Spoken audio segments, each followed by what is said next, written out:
My name is David Halverson. I am 63 years old. For 31 years, I oversaw maintenance and compliance at the Portland Municipal Water Authority. My role was to guarantee that when anyone in the city turned on a tap, they received exactly what they expected. In hindsight, I should have been far more vigilant about what was happening inside my own home. I retired 2 years ago with a solid pension, a mortgage-free house on Selwood Avenue, and one main pastime: gently teasing my wife. Before I share what happened next, I'd like to know where you're watching or listening to this from. I'd genuinely appreciate hearing that. Carol and I have been married for 38 years. We tied the knot when she was 23 and I was 25, in her mother's backyard in Milwaukee. There was a simple card table loaded with deviled eggs and my uncle struggling through accordion tunes. We have one son, Ryan, now 34. Ryan married Amanda 6 years ago. That's the background. Here's how everything unraveled. Carol is the type of person who remembers every birthday, even the mail carriers, and once made a grown man tearfully apologize at the DMV, not by raising her voice, but by calmly asking one precise question. She spent 26 years as an elementary school secretary, and very little escapes her notice. Gary Winslow has been my closest friend for 24 years. We met on a long-defunct softball team. Neither of us can play anymore, but we still speak nearly every day. He retired from the Postal Service 4 years ago and now spends his time repairing lawnmowers that don't need fixing. Our life before all this was peacefully ordinary. Sunday dinners, Carol's garden, Gary dropping by unannounced with beer and strong opinions. Ryan would call most weeks, though the calls became less frequent after he married Amanda. I convinced myself it was simply the natural shift that comes with marriage. Amanda, 32, works as a paralegal at an estate planning firm downtown called Rays and Blackmore. She's sharp, meticulous, and the sort who organizes everything by color. When she and Ryan first married, I thought she was fine. She was courteous at meals, asked intelligent questions, and remembered that Carol likes 2 sugars in her coffee. What I didn't realize for the first 4 years was that she and Ryan had poured nearly all their resources into a restaurant on Hawthorne called the Copper Skillet. By early last year, it was losing roughly $11,000 every month, money they didn't have. The red flags appeared gradually, so subtle I barely noticed. Last February, Ryan casually asked over the phone if Carol and I had ever created a living trust. I told him no. We had basic wills prepared years earlier by a now-retired attorney in Selwood. He suggested it was wise for people our age to consider it. I agreed, maybe someday. In March, a woman from a title company phoned our house to confirm an appointment that neither Carol nor I recalled scheduling. I assumed it was a mix-up. In April, certain pieces of mail stopped arriving, not everything, just a few bank statements. I blamed the Postal Service, no offense, Gary. One Sunday in April, I stopped by their apartment to return a ladder Ryan had borrowed. Amanda was on the back steps talking on her phone, unaware I could hear through the screen door. She sounded exhausted as she told someone she only needed 6 more months, that she had a plan, and that no one was going to lose the restaurant while she was in charge. At the time, I felt sympathy for her and thought little else. Looking back, I now understand precisely what those 6 months meant and exactly whose funds that plan relied upon. None of these incidents alarmed me individually. I'm not naturally suspicious. My entire career was built on trusting that systems would function as designed. That trust turned out to be the problem. In June, I visited our local Umpqua Bank branch to add Carol as a joint signer on a certificate of deposit I should have handled years earlier. The branch manager, Diane Kowalczyk, who had assisted us for 11 years, pulled up our records and her expression changed. She said, "David, there's a power of attorney on file for this account dating back to March." I insisted that was impossible. We had never signed any such document. She rotated her screen toward me. It named Amanda Wexler Halverson as attorney in fact for David Halverson, granting authority over banking, real estate, and financial matters. It was notarized on March 14th. I didn't recognize the notary's name, and upon closer inspection, the signature wasn't mine, though similar enough to pass at first glance.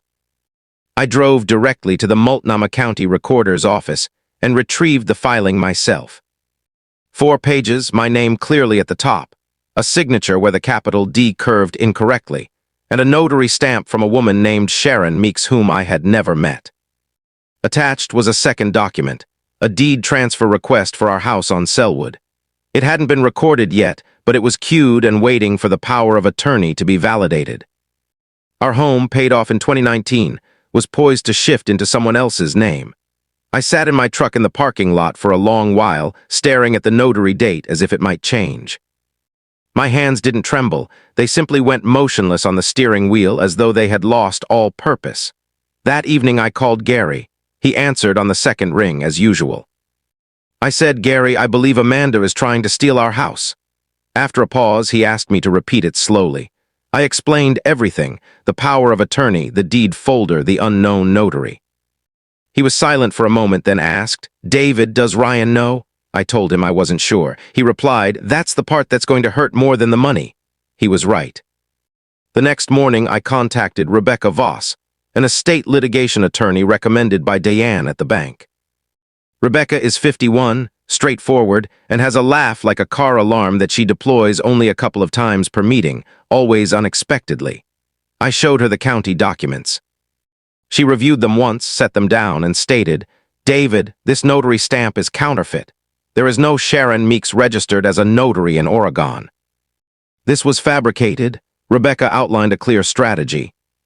First, we filed an immediate revocation of the power of attorney with the county, which would take roughly 10 days to process and halt any pending transfer. Second, she issued subpoenas to Rays and Blackmore to trace the notary template and check if it matched tools used at the firm. Third, she drafted a civil complaint for fraud and forgery. Fourth, she prepared a referral to the state bar, given Amanda's paralegal certification and its associated ethical standards. Rebecca advised holding off on any criminal referral until the evidence was airtight, because prosecutors need solid proof, not just claims. She instructed me to say nothing to Ryan or Amanda until she approved. I asked how long that would be. She said about 6 weeks. "And David, I need you to stay ordinary for those 6 weeks. Don't confront anyone, just continue living normally." I tried. Carol sensed something was off because she has known me for 38 years and my sleep had deteriorated by the second week. I finally told her everything one Tuesday night at the kitchen table. She grew very quiet, then spoke in that flat, composed tone she reserves for moments of deep anger. "Get me a copy of that filing." She read it twice. Then she said, "That girl remembered my coffee preference and forged my husband's signature in the same year." I'm almost impressed. 6 weeks later, on a Saturday in the third week of July, Ryan and Amanda were hosting a family dinner at their home while Amanda's parents visited from Salem. Rebecca had given us the green light that same week. The power of attorney was revoked. The fake notary had been traced to a stamp kit purchased under Amanda's name. And the transfer documents had been frozen before reaching the county. I drove over that evening intending to speak with Ryan privately before the meal, because whatever came next, I wanted my son to hear it from me first. Ryan met me at the door. I could read it in his expression, the clenched jaw, the way his eyes avoided mine. He stepped forward, blocking the entrance with both arms. "Dad," he said, "you are not coming inside while my wife's family is here." I stood there, staring at my own son positioned in my own doorway, shielding a gathering I had been invited to, defending the woman who had forged my signature. I asked Ryan, "Do you know what she did?" He replied, "Don't do this right now." Amanda then appeared behind him, wiping her hands on a dish towel. When she saw my face, she froze in the hallway. "David," she said, "whatever this is, can it wait until my parents leave?" I answered, "No, Amanda, I don't think it can. There's a power of attorney with my name on it and a forged notary stamp filed in March." She didn't react immediately. She said, "I was trying to safeguard the house, David, protecting it for the family, for Ryan, for you and Carol. You're getting older and nothing was properly arranged." I replied, "I never asked you to protect anything." She continued, "You would have thanked me later, once you saw what I was doing for this family." I told her, "Amanda, the notary on that document doesn't exist. There is no Sharon Meeks registered in this state. That isn't protection, that's forgery." She had no response. I watched her expression shift, not dramatically, but into a quiet stillness. the same kind of stillness my hands had shown that day in the truck. Ryan glanced at her, then at me, and something in his eyes fractured. Not shock exactly, but the look of a man seeing a bridge he had already half-doubted finally collapse. He said, "That's not how it happened." "She was only trying to help us prepare for the future," I answered. "Ryan, my signature was forged. There is no version of helping that involves forging a signature." He had no reply either. I turned around, walked to my car, and called Rebecca before I had even started the engine. "If this had happened to you, if someone in your own family had done this, what would you have done?" The rest of it played out through Rebecca's office, rather than any dramatic courtroom scene. Amanda faced charges of first-degree forgery and identity theft under Oregon law, both Class C felonies, because the forged document involved a power of attorney and an attempted deed transfer on a house valued over $400,000. She pleaded to a lesser charge of 1 count of forgery, receiving 3 years of probation, restitution for our legal costs, and permanent revocation of her paralegal certification by the state bar. She lost her position at Rays and Blackmore within a week of the firm receiving Rebecca's subpoena. The copper skillet shut down permanently in October as the mounting debt finally overwhelmed it.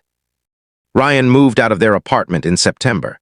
He and Amanda separated, though not yet divorced, and he has been living in a rental near Milwaukee. He calls regularly now, sometimes twice a week. Things aren't fully mended. Rebecca once told me that some repairs take longer than court paperwork, and she was correct, but he joined us for Thanksgiving. He sat beside me instead of across from me, and that felt meaningful. The house remains ours, title clear, no pending actions. Carol had the locks changed that same week, not because she feared Amanda would arrive with tools, but because, as she put it, a woman should feel that her own front door truly belongs to her again. It's a Sunday evening now, 6 months later. Carol is in the kitchen debating with a recipe that has apparently offended her.